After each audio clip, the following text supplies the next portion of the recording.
그 오라클은 뭐냐? 한마디로 데이터베이스 소프트웨어사예요. 이게 핵심이에요. 이 기술이 바탕이 돼서 클라우드를 이제 본격화시키고 있는 회사입니다. 데이터베이스, 클라우드 할 때 데이터베이스가 중요한데 얘네의 데이터베이스를 많이 사용할 수밖에 없는 에이전트 AI가 되면서 얘네들의 핵심 데이터베이스에 대한 액세스 수요가 늘어나는 거예요. 네. 이것까지 합치면은 성장률이 장난이 아니고 핵심이 오라클 클라우드 인프라스트럭처, 이게 이 데이터 센터 오라클이라는데 이쪽의 매출은 62%. 중요한 건 전망이죠. 클라우드 매출 실적 전망은 40% 이상. 그 다음에 클라우드 네이밍, 인프라는 70%. 근데 40% 이상이라 했죠. 이상은 앞으로 보겠다는 건데 작년 24%. 컨센서스보다 5%포인트 이상 성장률이 높다는 거고 네. 이 인프라 매출은 거의 10%포인트 성장률이 높다는 거예요. 이거 엄청 무시무시한 거예요. 네, 월스트리트 모닝 브리핑 함께하고 있습니다.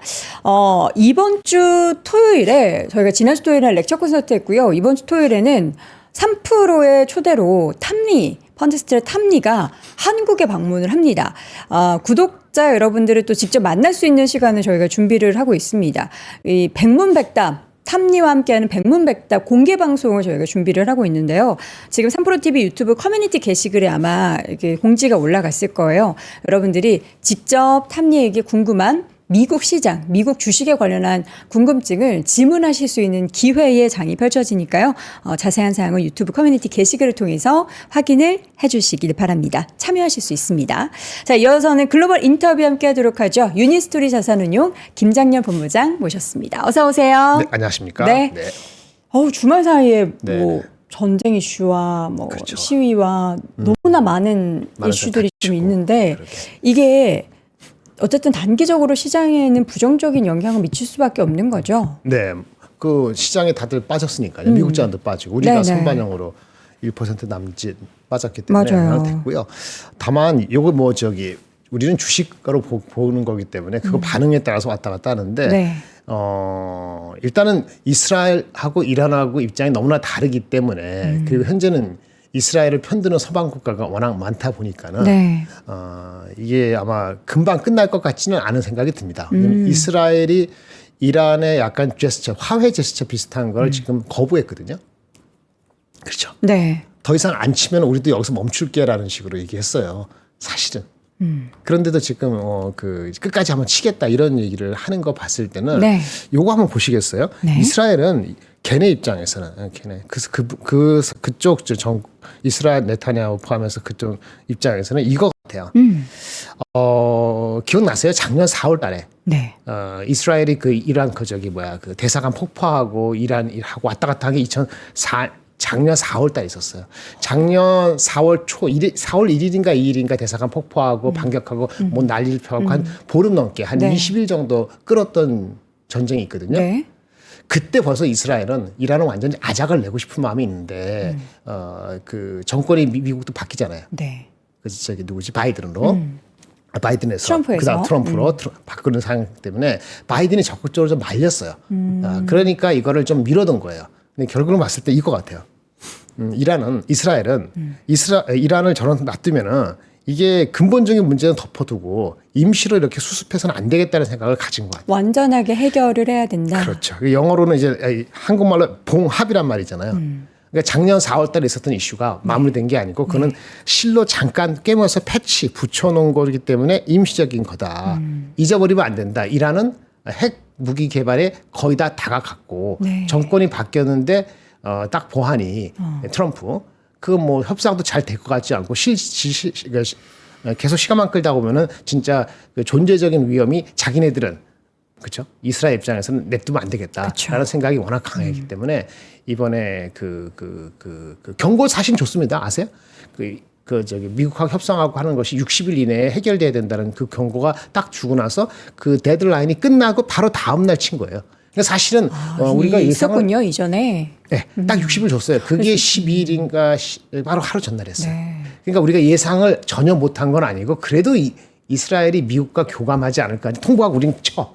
이렇게 나온 거 봤을 때는 저는 이제는 자기네 입장에서는 봉합 갖고는 안 되겠다는 얘기죠. 걔네 입장에서 이겁니다. 그건 문제가 해결됐다고 느끼면 잊어버리면 되는데 네. 문제가 해결이 안 됐다고 보는 거예요. 그렇죠. 네, 그래서 사람이 지나가면 잊어버리잖아요. 작년 4월 끝난 것 같고 네. 뭐 10월 달에 뭐 또 하마스도 있고 뭐 여러 가지 있는 재작 얘기입니다만 이 모든 것들이 근본적으로 해결이 안 됐기 때문에 이스라엘은 승부를 보겠다는 얘기가 되는 거죠. 그래서 이렇게 됐다는 거고. 근데 네. 다행스러운 건지 모르지만 아직까지는 일파만파가 될지는 모르겠어요. 이란이 꼬리를 내렸단 말이에요. 네. 이란하고 이스라엘하고 그 사우디는요. 네. 장이 일요일부터 열립니다. 그래서 어저께 장이 열렸어요. 네. 이스라엘 장 올랐어요. 이스라엘은 오르고 그러면 이란은요?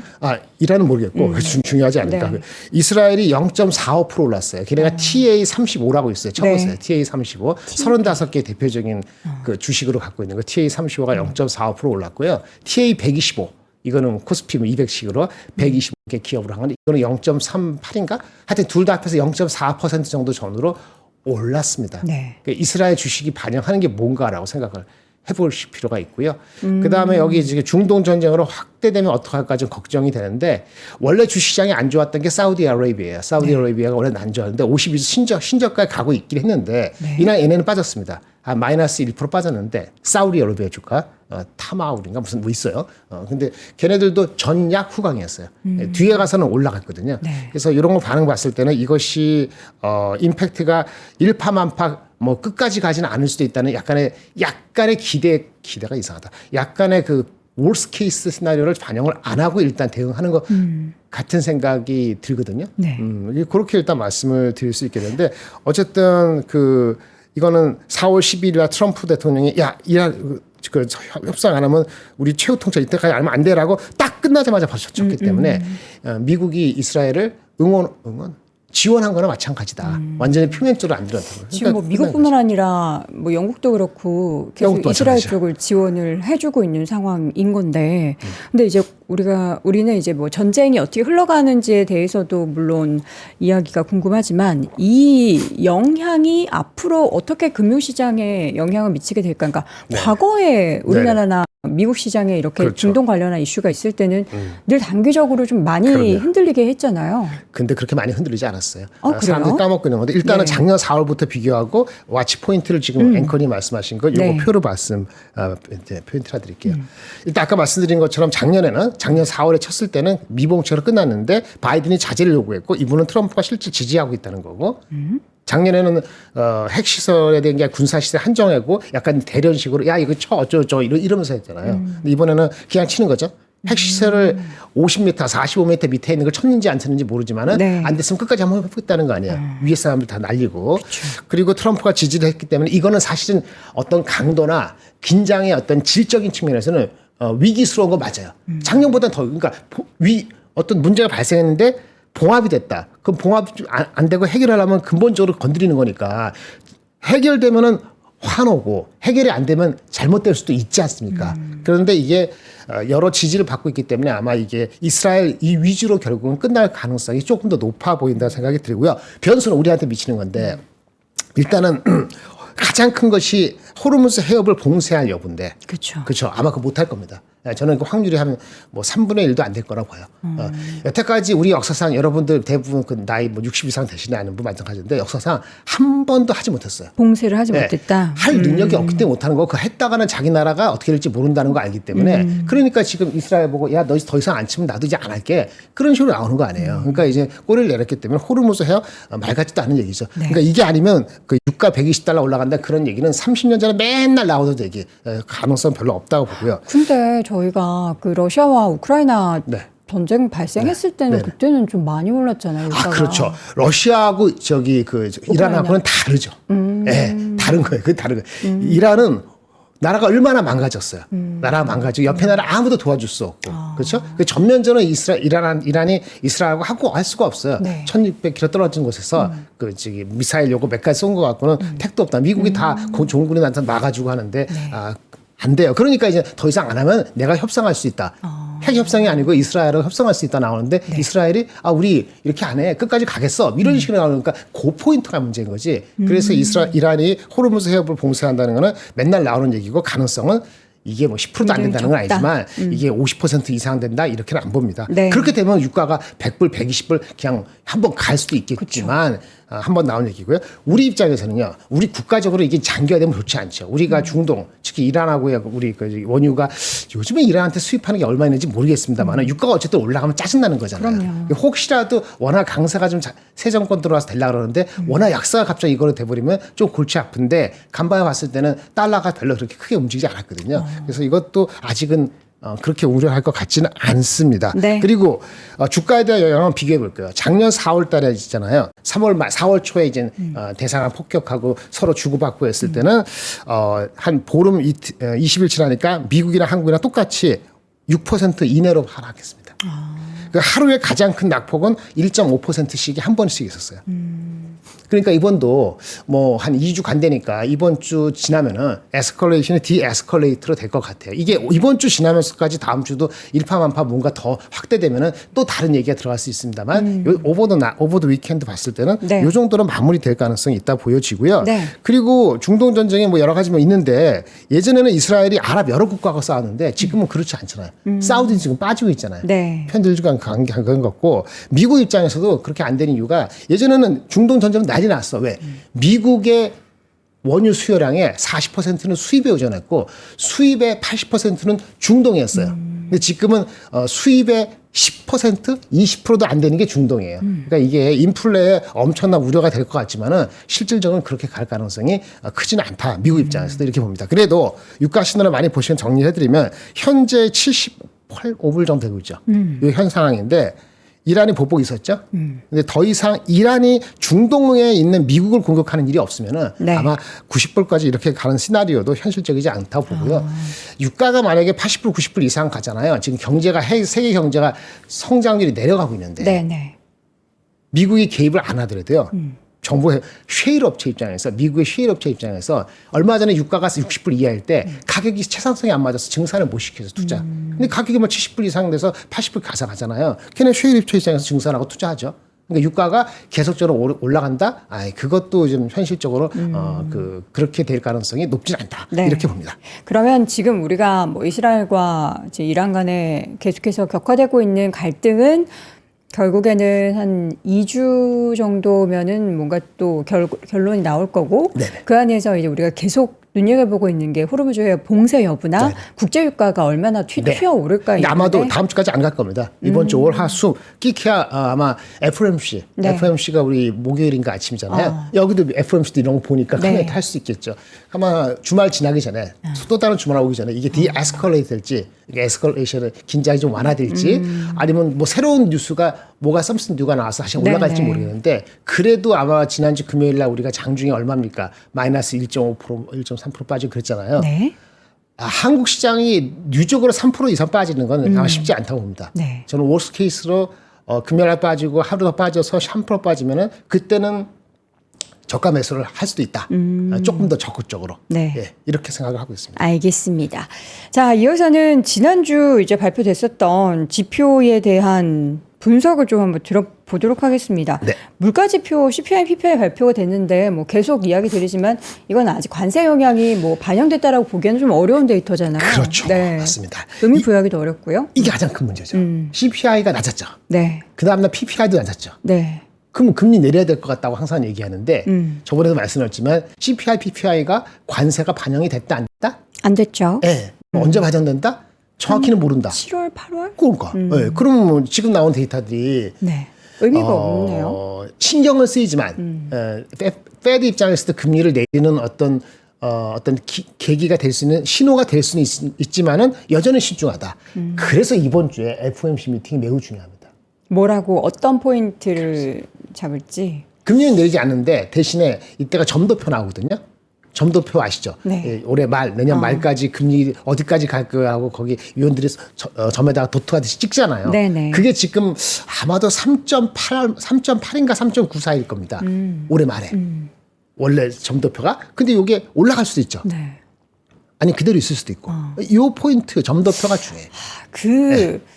이번에도 근데 사실 지난 FOMC랑 똑같은 얘기를 할 것 같다는 생각이 좀 많이 드는데요.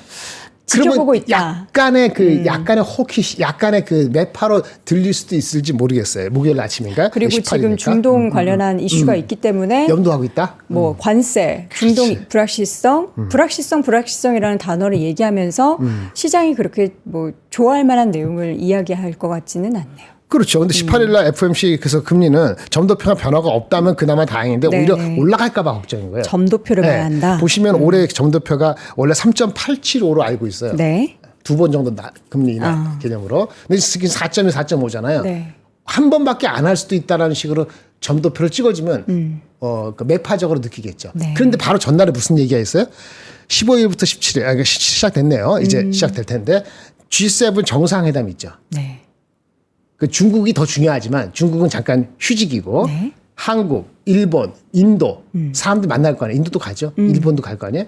인도도 포함되지. 네. 우리나라는 이제 업저버로 가는데 이제 가시잖아요. 그럼 상호관세 얘기가 나올 수도 있겠죠. 그러니까 FOMC 하기 전에 상호관세 디벨롭먼트가 혹시 있을 수도 있죠. 어떤 얘기가. 그리고 바로 전날에 소매 판매도 나와요. 네. 그러니까 이런 거 보고 또 조율할지도 모르겠어요. 그러니까 이게 18일 아침까지는 여기서 포지티브하게 기대한다는 게 아니고 이게 너무 매파적으로 안 나오는 입장이 더 중요한 거죠. 그러니까 지난주에 이란 이스라엘 전쟁이 아니더라도 네. 사실 이런 것 때문에 경계심이 일어날 수도 있는 이번 주 시점이었어요. 근데 이제 금요일에 거기에 나오니까 미리 맞은 측면이 있는 거죠. 네. 그래서 일단은 오늘가 15, 오늘이 16일인가요? 16일 맞죠? 16, 17이니까 우리나라 시간은 18일.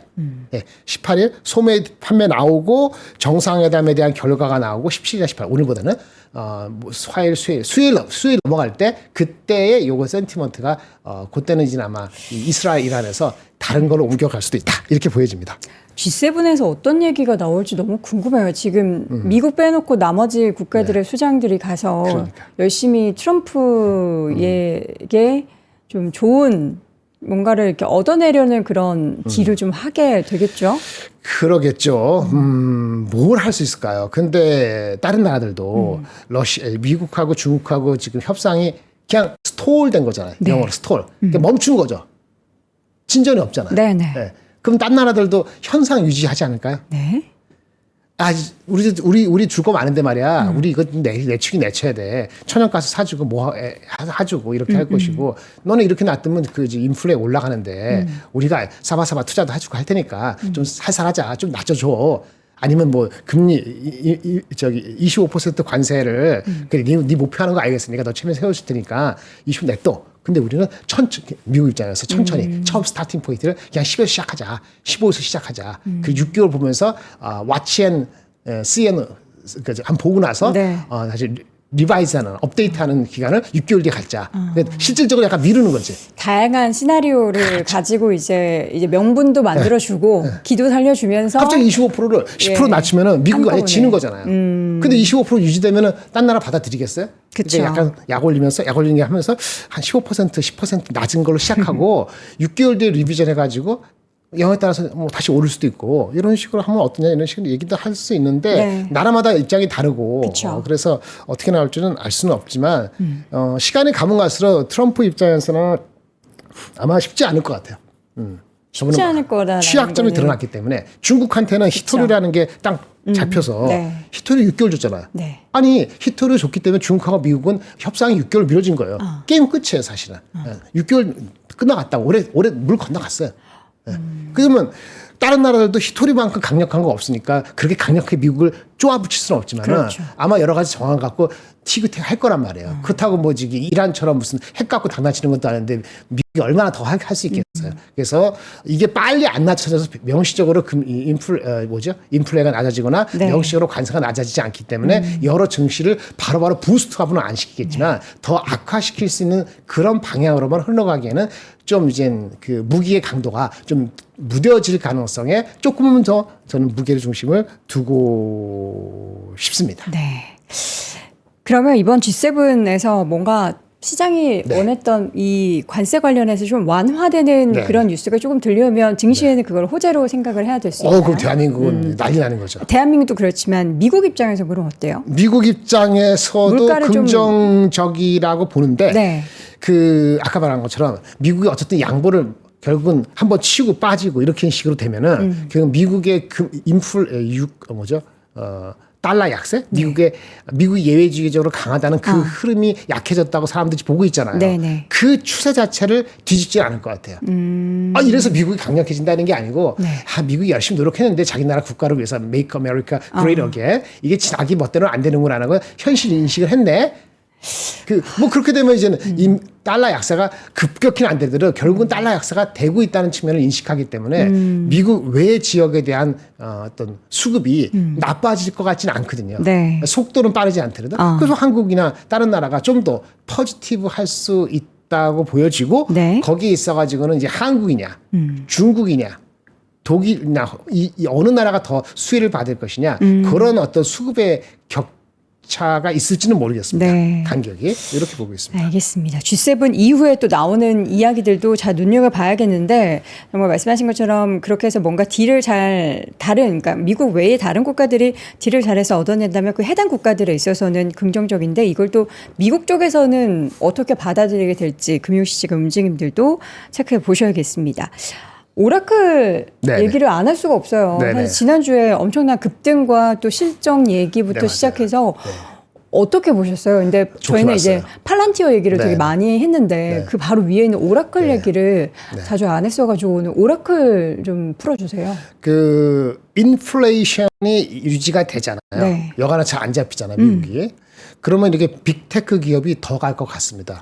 그리고 빅테크 기업이 더 가는 데 있어서는 밸류에이션하고 다른 헤게모니가 확실한 주식들이 높은 가격과 부담스러운 밸류에이션에도 불구하고 표면적으로 더 갈 것 같은데 거기에 이제 팔란티아가 우뚝 서 있다고 좀 보는 거고요.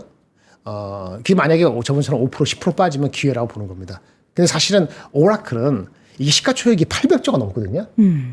삼성전자 하이닉스하고 뭡니까? 삼성전자 하이닉스하고 그 밑에 있는 LG엔서 다 합쳐도 오라클만큼 못합니다.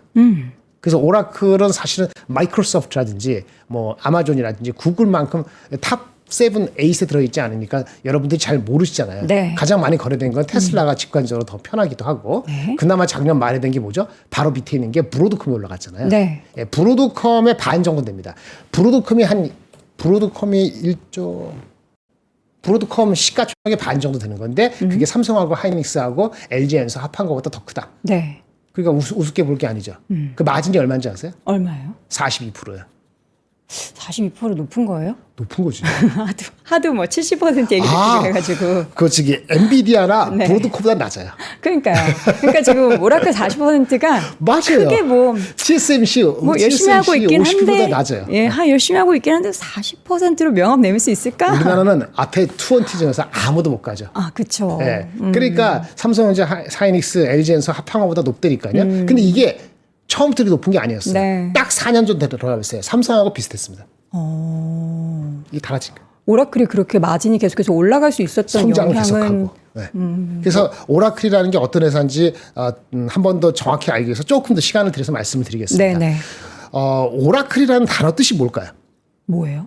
제가 선문단에서 이렇게 질문을 드리는데 그게 다 의미가 있어서 많은 거예요. 네. 오라클. 옛날에 윈도우도 이름이 여러 가지 있거든요. 네. 일단 마이크로소프트. 윈도우가 이름을 잘못 잡아. 비스타. 비스타도 의미가 있듯이 자기네 말이니까 네. 전방 이런 뜻인데 오라클이라는 게 조롱을 많이 받았어요. 이게 회사가 또 오래됐습니다. 하기로는 이게 좀 됐는데 오라클이라는 건 신탁이라는 뜻이에요. 신탁? 맡기는 거예요. 맡긴다. 믿고 맡긴다는 뜻이. 네, 오라클이라는 뜻이. 그러면 뭐냐면 원래 믿고 맡긴다는 건 뭐냐면 신의 계시를 전달해 주는 사람. 그러니까 믿고 맡길 수 있는 정도의 뭐가 돼야지 그런 사람한테 맡기잖아요. 그렇게 신의 계시를 전달하는 그 사람을 가리킬 때도 오라클이라는 단어가 써요. 네. 그 오라클은 뭐냐? 한마디로 데이터베이스. 네. 그거에 있어갖고 그거에서 모든 역할을 전달해주는 역할을 한다는 거예요. 그래서 이 회사는 사실은 클라우드가 핵심이 아니었어요. 클라우드는 뭐 아시죠? 우리 아마존의 웹 서비스 네. AWS가 그쵸. 클라우드 넘버 원이잖아요. 마소의 애저. 애저. 그다음에 마이크로소프트 애저. 네. 그리고 구글의 구글 네, 네. 클라우드가 3위 정도 얘네가 합해서 한데 그 다음에 빨리 큰 업체로서 오라클이 클라우드고 이번 실적에서는 오라클의 클라우드가 성장이 빨리 된다는 게 초점이었거든요. 그런데 원래 베이스는 데이터베이스 매니지먼트예요. 그 데이터베이스 소프트웨어사예요. 이게 핵심이에요.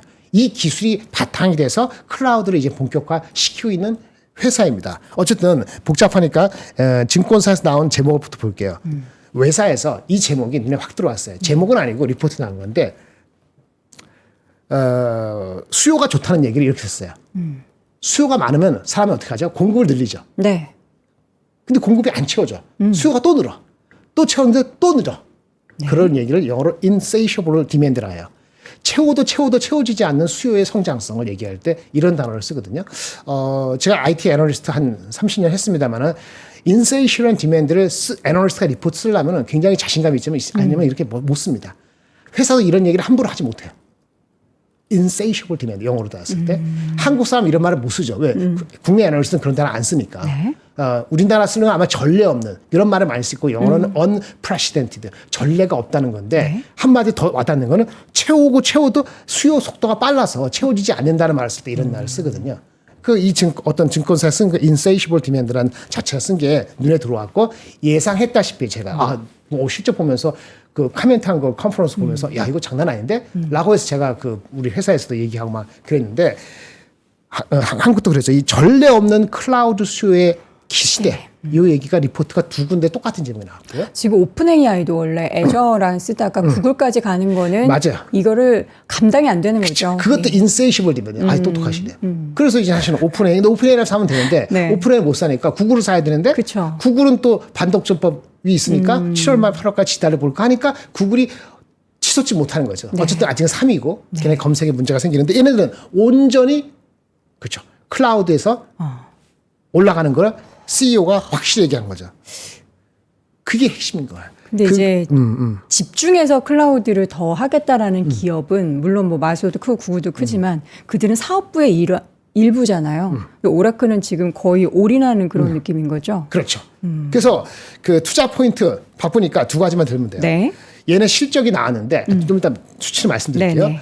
우리 스타게이트 아시죠? 올해 2월 달에. 네네. 스타게이트에 얘네가 파트너잖아요. 맞아요. 오픈 AI가 소프트뱅크 지하에 그 오라클하고 같이 해서 대규모의 데이터 센터를 운영하겠다고 올 초에 했던 것이 이 5천억 불 달러 향후 5년 동안에 이거잖아요.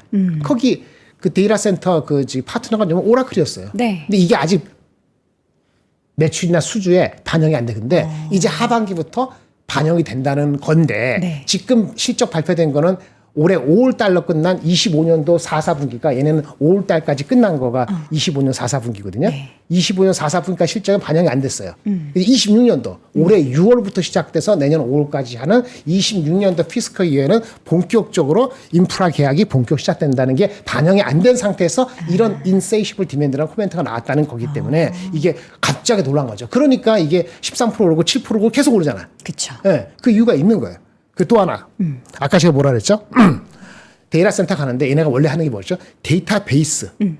클라우드 할 때 데이터베이스가 중요한데 얘네의 데이터베이스를 많이 사용할 수밖에 없는 에이전트 AI가 되면서 얘네들의 핵심 데이터베이스에 대한 액세스 수요가 늘어나는 거예요. 네. 그거에다가 이것까지 합치면은 성장률이 장난이 아니다라고 얘기를 한 거고 수치적인 거는 아까 시가총액이 820조 이렇게 나온 거고 네. 실적은요 표면적으로는 11% 성장. 이게 뭐야? 애기할 수도 있잖아요. 마진도 44%, 42%가 아니었네. 44%, 애기에 조금 0.3% 이게 우리가 뭐야? 봤던 숫자들하고보다는 좀 낮죠? 예. 그런데 여기서 사람들이 본 거죠. 62%. 한 분기 실적이 한 160억 불 나오거든요. 네. 160억 불. 근데 얘네 그 부분이 있는데 클라우드 핵심이 있죠? 오라클 클라우드 인프라스트럭처 이게 이 데이터 센터 네. 오라클이라는데 이쪽의 매출은 62% 성장했어요. YOY로 60% 넘게 성장을 했다. 근데 이제 이게 시작인 거잖아요. 그렇죠. 예.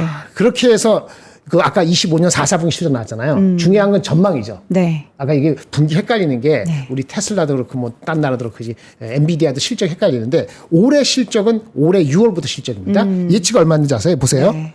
클라우드 매출 실적 전망은 40% 이상. 그다음에 클라우드 내에 있는 거가 인프라예요. 클라우드 내에 있는 게 클라우드라고 하는데 인프라는 70%. 네. 근데 이거 보세요. 40% 이상이라 했죠.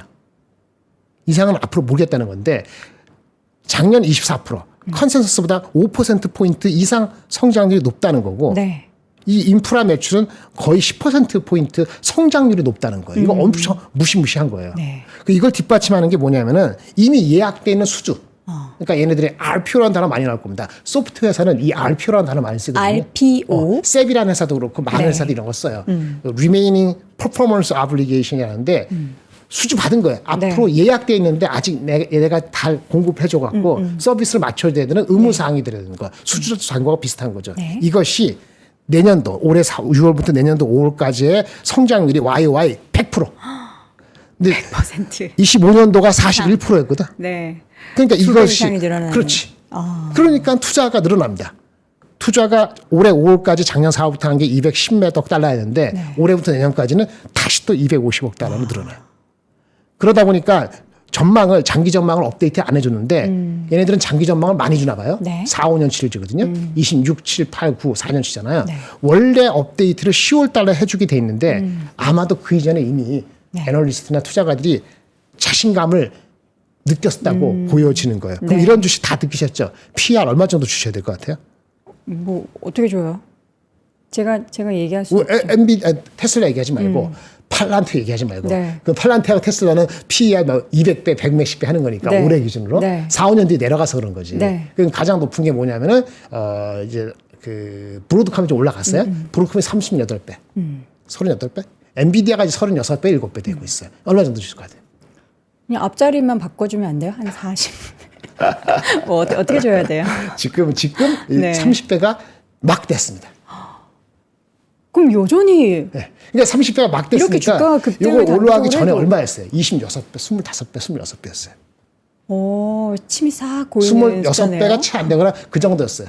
근데 딱 3일 사이에 다 올라서 30배가 이제 막 됐어요. 그러니까 올랐는데 30배라고 하면은 30배, 31배 정도 될 겁니다. 예, 그 성장에 대한 기대감을 열어둔다면 그리고 이거 보세요. 더 구체로 말씀드릴게요. 그러면 궁금하실 거예요. 아마존하고 구글하고 마이크로소프트하고 경쟁인데 뭐 네. 어떻게 되겠어? 그렇죠? 근데 아마존, 구글, 마이크로소프트보다도 네. 뒤에 있는데 얘네들 거도 얘네들 클라우드에서도 얘네 데이터베이스를 그대로 쓸쓸케 해주고 있어요.